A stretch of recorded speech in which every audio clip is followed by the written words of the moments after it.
નમસ્કાર, આપ જોઈ રહ્યા છો નેશન પ્લસ ન્યૂઝ. હું છું આપની સાથે હેતલ ભગત. ગણેશ ચતુર્થીના બીજા દિવસે રાજમહેલ રોડ અને દાંડિયા બજારમાં બે પંડાલમાં શ્રીજીની પ્રતિમા ખંડિત કરાતા દોડધામ મચી હતી. પોલીસે ઘનિષ્ઠ તપાસ હાથ ધરી કૃત્ય આચરનારને ઝડપી પાડી વધુ કાર્યવાહી હાથ ધરી છે. વડોદરાના રાજમહેલ રોડ ખાડિયાપોળ 2 માં રવિવારે મંડળના સભ્યો આરતી કરવા ભેગા થયા હતા. ત્યારે શ્રીજીની સૂંઢ અને ચાંદ ખંડિત જોવા મળ્યા હતા.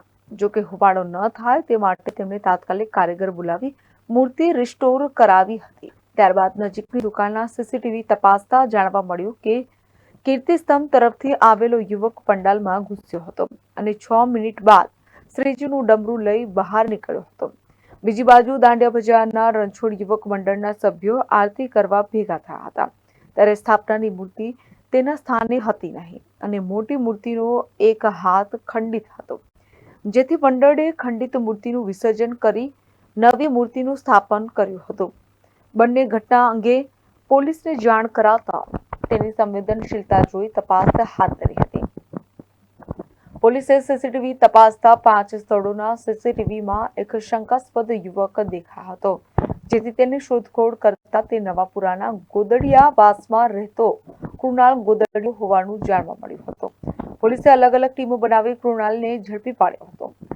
પકડાયેલા આરોપીની પૂછપરછ કરતા તેને પડીકીને રૂપિયા ન હોવાથી પંડાલમાં રૂપિયાની શોધમાં ગયો તે વેળા મૂર્તિઓને હલાવી હતી, જેથી તે ખંડિત થઈ હોવાની કબૂલાત હતી.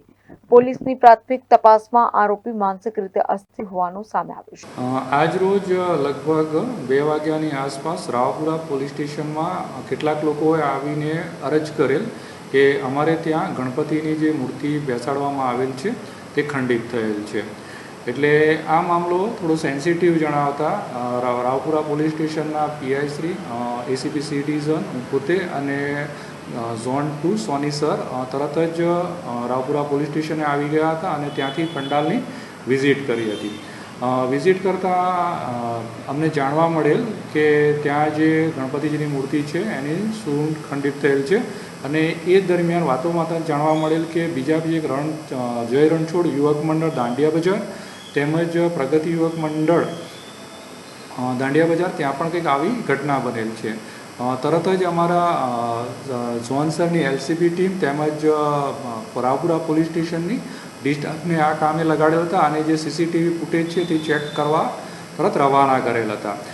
સીસીટીવી ફૂટેજ ચેક કરતાં અમને જયરત્ન 4 રસ્તા પાસેથી આ જે યુવક છે એ યુવકના જે ચહેરો છે એ ક્લિયર મળી આવેલ હતો અને તેના આધારે લોકલ ઇન્ટેલિજન્સની બાતમી મેળવતા જાણવા મળેલ કે આ છોકરો છે તેનું નામ છે કૃણાલ વિનોદભાઈ ગોદડિયા છે અને નવાપુરા ગોદડિયાવાસનો રહેવાસી છે. વોચ રાખતા આ છોકરો છે અમને 8 વાગ્યાની આસપાસ છે એ અમારી પકડમાં આવી ગયેલ હતો અને બાદમાં વધુ પૂછપરછ હાથ ધરેલ હતી. વધુ પૂછપરછ કરતાં જાણવા મળેલ હતું કે આ છોકરો છે 18 વર્ષનો છે અને તે એના માતા પિતા ન હોય તેના દાદી સાથે આ ગોદડિયાવાસમાં તે રહે છે અને તેને પડીકી ખાવાનું વ્યસન હોવાને કારણે અને તેની પાસે પૈસા ન હતા, જેથી કરીને આ પંડાલમાં જઈને પૈસાની ચોરી કરવા માટે પેસેલ હતો.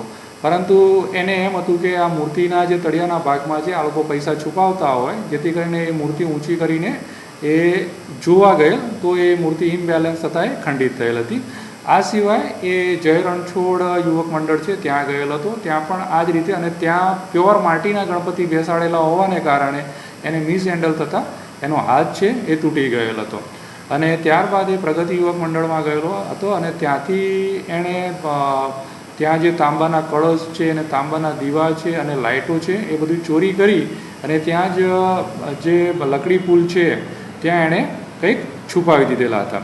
એટલે સમગ્ર ઘટના જોતાં એમ આવે છે કે આ જે છોકરો છે એ વ્યસની હતો અને વ્યસનને કારણે પૈસા ન હતા, એટલે પૈસાને કારણે આ જે પંડાલ છે એ પંડાલમાં જઈ અને ચોરી કરતો હોવાને કારણે અને ક્યાંક મૂર્તિ ઇમ્બેલેન્સ થતાં એ ખંડિત થયેલ હતી. બાકી આનો પ્રાથમિક ઇરાદો કોઈપણ રીતે છે આ મૂર્તિઓને ખંડિત કરવાનો હોય એવું તપાસમાં જણાઈ આવેલ નથી.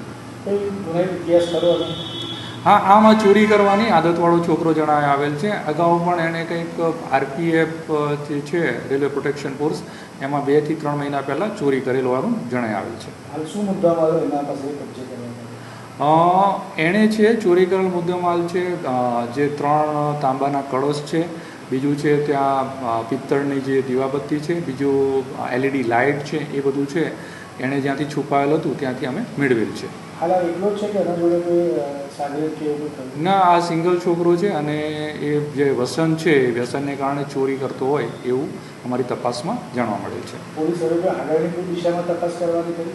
હવે પોલીસ છે આગળ જે છે આની પાસે ચોરી અને જે સંપત્તિને મૂર્તિને નુકસાન કરેલ છે એ આગળનો ગુનો દાખલ કરી અને આગળની તપાસ અને કાર્યવાહી હાથ ધરેલ છે.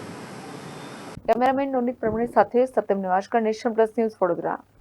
સમાચારોના સતત અપડેટ મેળવવા માટે અમારી નેશન પ્લસ ન્યૂઝની યુટ્યુબ ચેનલને સબસ્ક્રાઇબ કરો, બેલ આઇકન દબાવો અને જોડાયેલા રહો ફેસબુક, ઇન્સ્ટાગ્રામ અને ટ્વિટર પર.